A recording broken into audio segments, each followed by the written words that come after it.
What's up guys, Shane Starnes here with Droid Modder X. Your LG V35 has just arrived and you're wondering what are some things that you can do to get the best possible experience out of your new device. This is the first 10 things that you should do to the LG V35. Let's go ahead and get started.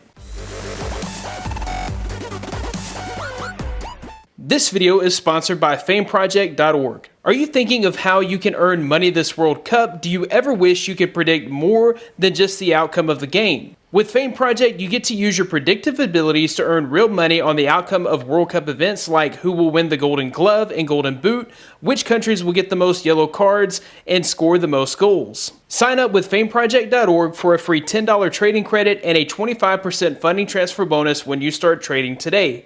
One of the first things that you're going to want to do here is set up some security on your device. With all of the options here, we've got a fingerprint scanner, we've got a face unlock, we've got voice recognition, we've got pin unlock, pattern unlock. There's so many options for unlocking your phone. It used to be that it would take several steps to get your phone unlocked. You'd swipe up, you'd put in a pin. With all the options available here, it only takes a second to unlock your phone, and it's pretty natural. With the fingerprint scanner, you can actually just rest your finger on the fingerprint scanner as you take the phone out of your pocket. By the time it's in front of your face, it's unlocked and ready to use, and it feels like you're not even having to take that extra step. It's just an extra precaution because if someone were to steal your phone and you didn't have some kind of security set up, they'd be able to easily access your personal information, maybe banking information, maybe they'd be able to get to your photos. There's all kinds of different things that you wouldn't want someone that you didn't know to have from your phone.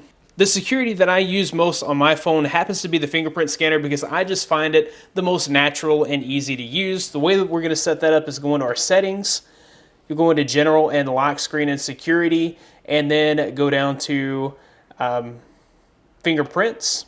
Okay, and I normally like to set up both index fingers because I'm going to be pulling the phone out of my right pocket or my left pocket, and the index finger is the one that just sits right there on the fingerprint scanner, and it just rests there naturally anyhow. So those are the two fingers that I normally will go ahead and add.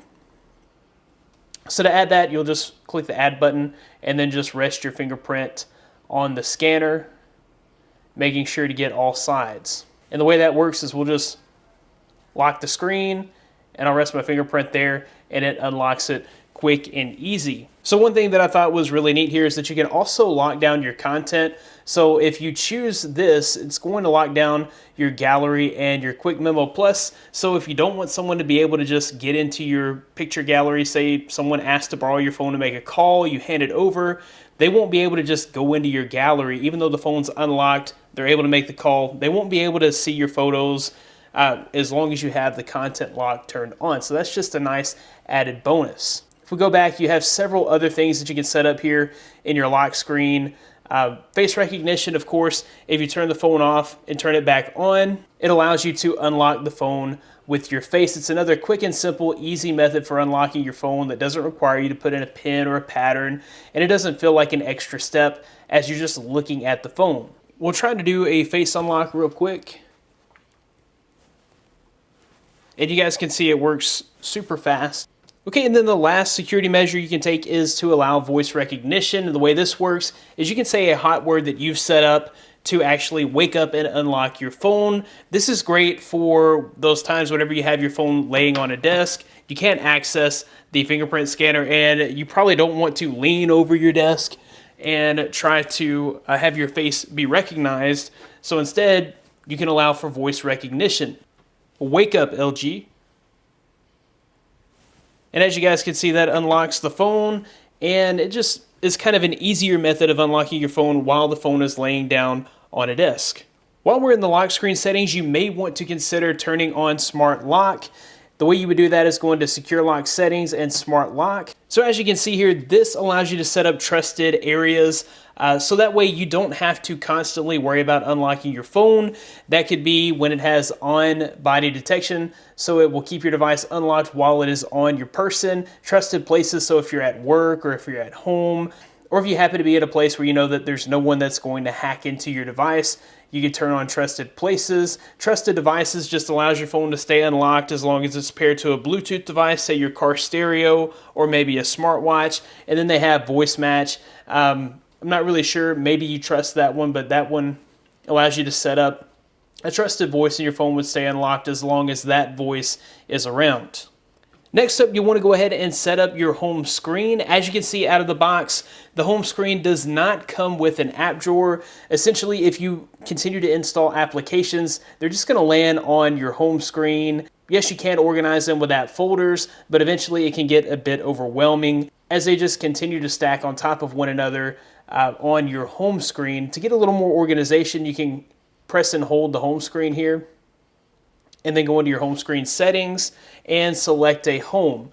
So you have a few options here. You have home here, which is what it comes with out of the box. You have the home plus app drawer, and you have easy home. The easy home just gives you larger font and larger apps with a much simpler layout for, say, the older generation or people that are just not really familiar with smartphones.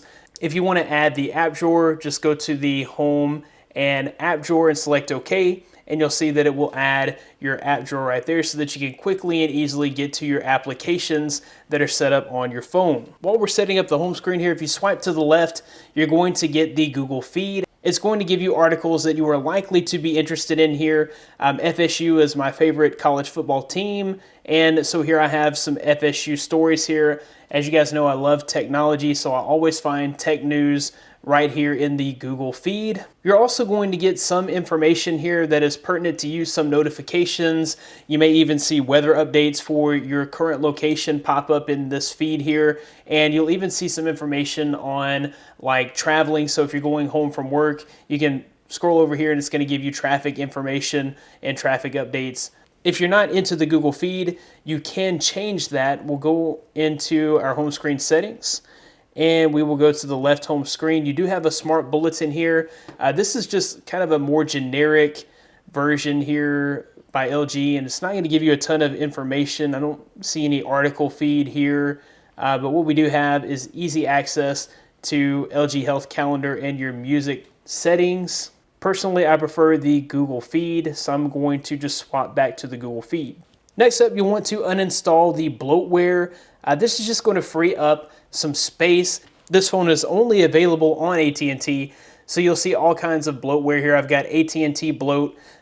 These are things that I won't use: AT&T Call Protect, Mobile Security, Device Help, Setup, and Transfer. I'm not going to use those things. If you want to remove those things, go into Settings, go into General, go into Apps. You can go into App Info, and then you can disable any of the apps that you don't want. Basically what this will do is turn the app off, so it's not able to ping notifications, it's not able to search the web for notifications, and it won't be able to auto-update or really operate at all on your phone, so it's not taking up precious resources on your phone. Next up, you'll want to set up your quick setting. If you scroll down your notification shade here, you'll notice that you have all kinds of toggles here. These just enable you to easily change the settings on your phone without having to dive into your settings. You'll notice that when you do just one swipe here, you do have 6 toggles, and I do suggest that you, at the very least, go ahead and edit the first 6 here. These are the ones that you're going to use the most, and they're the ones that are accessible when you do the single swipe.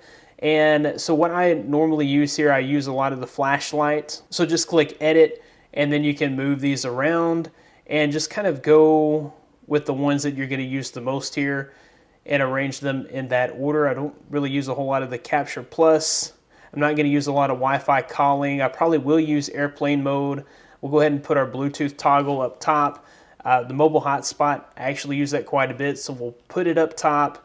And our sound and notifications, I'll keep that there. And really, I probably will use the battery saver extender more than the airplane mode. So I'll take that out, and then we'll just check it when we're done. When you swipe down here, you're going to have all of those settings right there in the top. Of course, you can continue to edit these, and there's even a few that you can add here. Your sync settings, data, nearby places, color inversion. If you want to add any of these, just grab it and drag it up into the panel.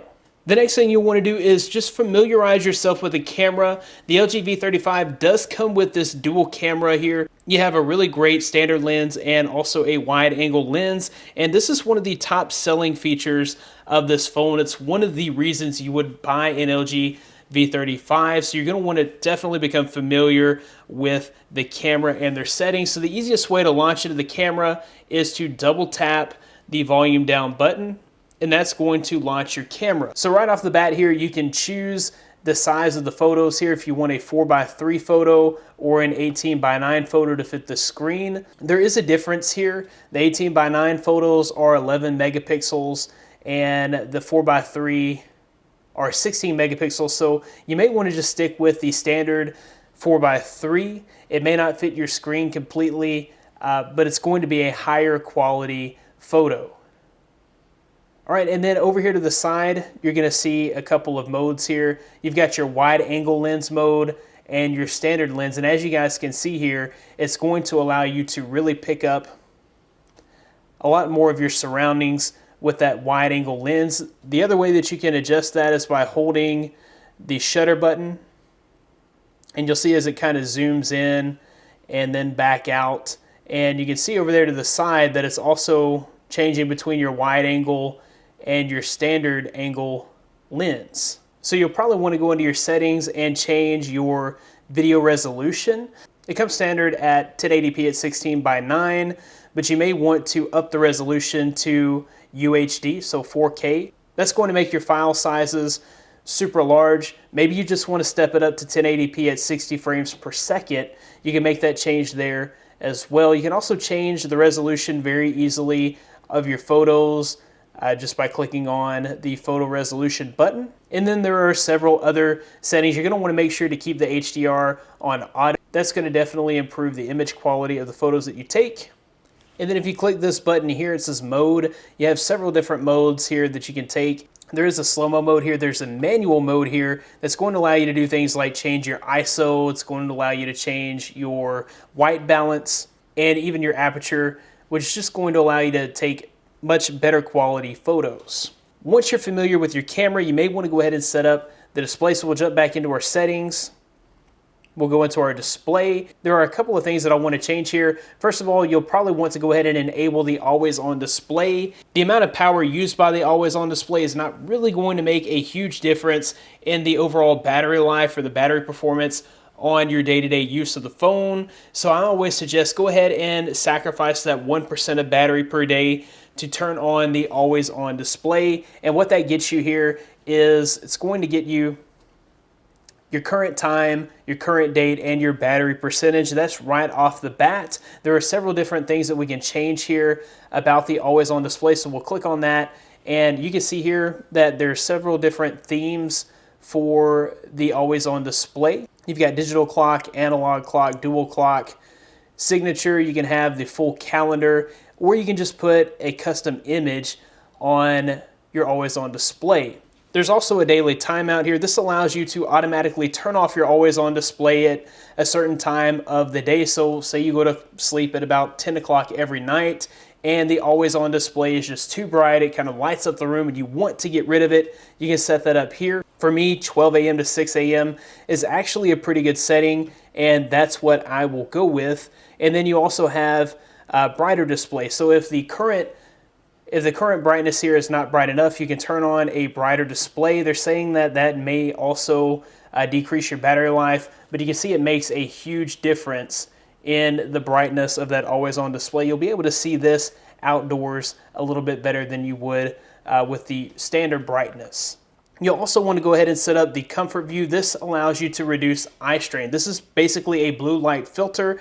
Blue light tends to stress your eyes out, especially when you're in dark conditions, so at night when you get ready to go to bed, and it can make you stay up a little longer, so it doesn't allow your eyes to rest and relax and fall asleep. So if you want to use the comfort view here, you can turn that on and you can adjust your blue light filter to have as little or as much blue light as you want. You can even schedule this in the same way that you scheduled your always on display. That way it turns on automatically. So if you want to begin trying to get sleepy at 10 o'clock, then you're able to do that. By the time you wake up in the morning, it will have turned itself off completely.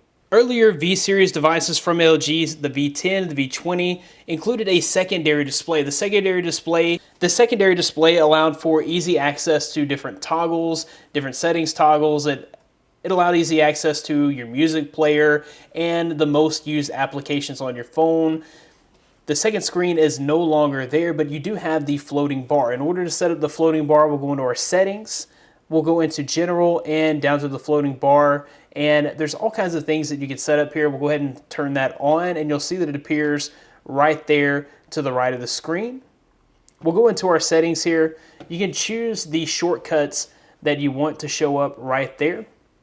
You can add shortcuts, so there are all kinds of shortcuts to choose from. Any application that you want to add there, you can add. You can add the screen capture there. You can add the music player. This is going to allow you to access your music controls from any screen on your phone with the floating bar. And then you can add your quick contacts. That way you can easily get to text messaging or calling that person right there from your floating bar. So another thing here, you can just press and hold and move that anywhere you want to move it on the screen, or you can turn it off by going up there. Once you open the floating bar here, you've got media control. When you scroll over, you'll get over to your shortcuts here, and then scroll over again, and there's some quick access to different things like GIF maker, cropping, all kinds of editing options here. While we're taking care of our settings, you may want to go ahead and enable the Do Not Disturb mode. Go into your settings, go into sound, go into notifications, go into sound, go into do not disturb. What I like to do here is add a schedule. So whenever I turn on my do not disturb, I generally like to have it turned on between 12 p.m. and 7 a.m. That way I'm not getting notifications throughout the night. There's nothing worse than having your phone buzz all night long as you receive emails. And while it doesn't keep me awake, it does keep my wife awake. So I do like to set up my do not disturb. You can set it up for any day of the week. So if you happen to sleep in on Saturdays, you can turn it off on Saturdays and just set it up Monday through Friday while you're at work from say 11:30 p.m. It's a pretty good time to 7 a.m. is normally the time that I set it up for the next day. You can also set up the mode here. If you do priority only, that means that your favorite contacts will be able to get through to you. So if there's an emergency, maybe your mom and dad need to call you, or a very close relative needs to call you in case of an emergency, they'll still be able to get through even with Do Not Disturb mode turned on. Next up, you want to go ahead and set up the HiFi DAC. So you do have a toggle up here for the HiFi Quad DAC. Go ahead and plug in your headphones. You can turn that on or off. Whenever you plug in your headphones here, it's going to give you this notification. There's all kinds of settings here that you can choose from. There's an equalizer here. So if you prefer more bass, you can turn on the bass booster, treble booster, hip hop, depending on what genre of music you happen to be listening to. You have equalizers here. You can change the balance of the sound. All kinds of different things that you can change about your audio to just really fine tune it. This is definitely for the audiophile. Anyone that loves a good high quality set of headphones, you can make all kinds of changes to really get the best sound out of those high quality headphones. Lastly, you may want to customize the look and feel of your device. If you go into the wallpapers here, the way you're going to get here is just press and hold on the home screen and go into wallpaper and theme. There are several wallpapers to choose from that come straight out of the box. You can even take a picture of something and use that, a picture from your gallery as your wallpaper. You can download from hundreds of different wallpapers. There are plenty of themed wallpapers here for the upcoming holiday here in America, July 4th or Independence Day, and just all kinds of nature-inspired, cityscape-inspired wallpapers. Plenty to choose from. You can go into your themes here. There are a couple that are already pre-installed, and then there are several more that you can install from a list here. These are going to change the total look and feel of your phone. It's going to change the wallpaper. It's going to change the system framework. It's going to change the icons. It'll even change your always-on display. So it's going to make it feel like a totally different device, and it'll be customized to your liking. Real quickly, before we get out of here, I just wanted to explain a few more things about fameproject.org. This is kind of like a prediction investing market, so you can kind of make your prediction on the outcome of current events. So if we go into say pro soccer. We all know that the World Cup is the huge event that's happening right now. If you know who's going to win the Golden Boot, you can click Golden Boot and you can make your predictions. So for 34 cents, you can buy a yes on Lionel Messi. And if he happens to be the one to win the Golden Boot, those yeses will pay out $1 and all the no's will pay out $0. So if you think that Cristiano Ronaldo will not be the winner of the Golden Boot, select no. And if he's not, then they'll pay out $1 for the no's and they'll pay out $0 for the yeses. All right, guys, that about wraps it up for this video. If you liked the video, be sure to give it a big thumbs up. Subscribe to the channel for more content like this in the future. You can find more of me at droidmodderx.com. Follow me on Twitter at droidmodderx. Thanks, guys, for watching. Be blessed. I'll see you in the next one.